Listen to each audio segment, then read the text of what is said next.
அனைவருக்கும் வணக்கம் ஃப்ரெண்ட்ஸ். நான் லதா. ஃப்ரெண்ட்ஸ், இன்றைக்கி நம்ம சேமியா எப்படி செய்கிறது அப்படின்றத தான் பார்க்க போகிறோம். பாப்பா லஞ்ச் பாக்ஸ்க்கு சுட சுட சேமியா உப்புமா வேணும்னு கேட்டிருந்தாங்க. ஸோ அதை தான் நான் ப்ரிப்பேர் பண்ணியிருக்கேன். வாங்க வீடியோக்குள்ளே போகலாம். இது எப்படி செய்யலான்றதை பார்க்கலாம் ஃப்ரெண்ட்ஸ், சேமியா நான் ஒரு பேக்கெட் வாங்கியிருந்தேன். ஒரு பேக்கெட் 20 ருபீஸ் அப்படின்னு சொல்லியிருந்தாங்க. அந்த 20 ருபீஸ் சேமியா வாங்கிட்டு வந்து அதை கட் பண்ணி அதுக்கப்புறமா வேறு பாத்திரத்தில் நான் போட்டுட்டு நல்லா நான் பொடியாக நுணுக்கி வச்சுக்கிட்டேன். ஏன்னா அது நீட்டாக ரொம்ப நீளமாக இருக்கும். அவ்வளோ நீளம் வந்து நம்மளால் சாப்பிட முடியாது. அதனால் நான் கொஞ்சம் பொடியாகவே கையில் நுறுக்கி எடுத்து வச்சுக்கிட்டேன்.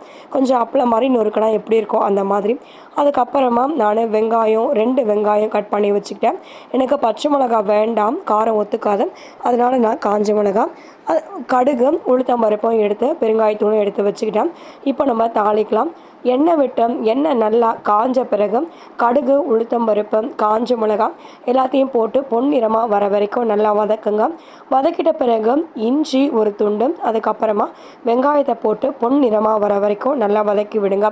வதக்கி விட்ட உடனே நான் ஒரு பேக்கெட் சேமியாவுக்கு நான் நல்லா வெந்து தான் எனக்கு வேணும் சேமியா. சில பேர் வந்து ஒரு 3/4 வேக்காட்லேயே எடுத்துருவாங்க. எனக்கு அதெல்லாம் நம்ம உடலுக்கு நல்லது கிடையாது. எப்போவுமே சாப்பாடு பொருள் நல்லா வெந்து தான் நம்ம சாப்பிடணும். ஸோ அதனால் நான் ஒரு 3 கிளாஸ் தண்ணி நான் வச்சுருந்தேன். 3 கிளாஸ் தண்ணியை விட்டு நல்லா கொதிக்க விட்டு அது கூட நான் கொஞ்சம் திட்டமாக உப்பு போட்டேன். சேமியா பார்க்க நிறைய இருக்கும், உப்பை அள்ளி போட்டுறக்கூடாது. திட்டமாக தான் உப்பு போடணும். திட்டமாக உப்பை போட்டு தண்ணியை நல்லா நீங்கள் கலக்கி அதுக்கப்புறமா ஒரு பாத்திரம் போட்டு நல்லா நீங்கள் மூடி வச்சுடுங்க. கொத்தமல்லி நீங்கள் கடைசியாக இறக்கும்போது கூட தூவி இறக்கிக்கலாம். கருவேப்பிலையை மட்டும் போட்டு நல்லா நீங்கள் வாசனை நல்லா கமகமன்னு வரும். அப்போது நீங்கள் ஒரு பாத்திரத்தை போட்டு மூடி வச்சுடுங்க. தண்ணி கொதிக்கும் போதும் நீங்கள் ஏற்கனவே நீங்கள் பொடி பண்ணி வச்சுருக்கீங்க இல்லையா சேமியா, அந்த சேமியாவை கொட்டி நீங்கள் நல்லா கைவிடாமல் நீங்கள் கலரி விட்டுட்டே இருங்க. ஏன்னா கைவிட்டிங்கன்னா அது கட்டியாக வாய்ப்பு இருக்குது. இந்த சேமியாவில் கொலஸ்ட்ரால் கண்ட்ரோல் பண்ணும். அதே மாதிரியே சர்க்கரை அளவு கண்ட்ரோல் பண்ண உதவும். உடலுக்கு நல்ல ஆற்றலை கொடுக்கணும். எல்லாத்துக்கும் மேலே நல்ல சத்தான உணவுகளில் இந்த சேமியாவும் ஒரு வகையான ஒரு உணவு. அதனால் நீங்கள் குடும்பத்தில் எல்லாருக்குமே செஞ்சு கொடுங்க.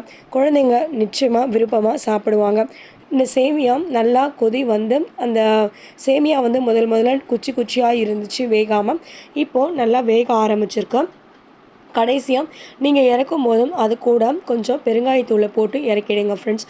ஸோ வீட்டில் குழந்தைங்க கேட்குறது, குழந்தைங்க நிறைய கேட்டுக்கிட்டே தான் இருப்பாங்க. ஒன்றா செஞ்சு கொடுங்க. நிச்சயமாக குழந்தைங்களுக்கும் கற்றுக் கொடுங்க சமையல் எப்படின்னு.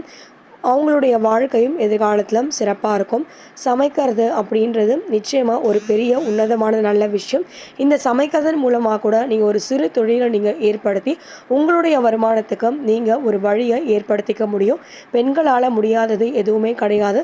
குடும்பம், குழந்தைகள், வேலை அப்படின்றதையும் தாண்டி உங்களுக்கென்ற ஒரு வருமானத்தை உருவாக்குங்க. உங்கள் மூலம் நிறைய பேருக்கு வேலை வாய்ப்பை உருவாக்கி நாட்டினுடைய வருமானத்தை பெருக்குங்க.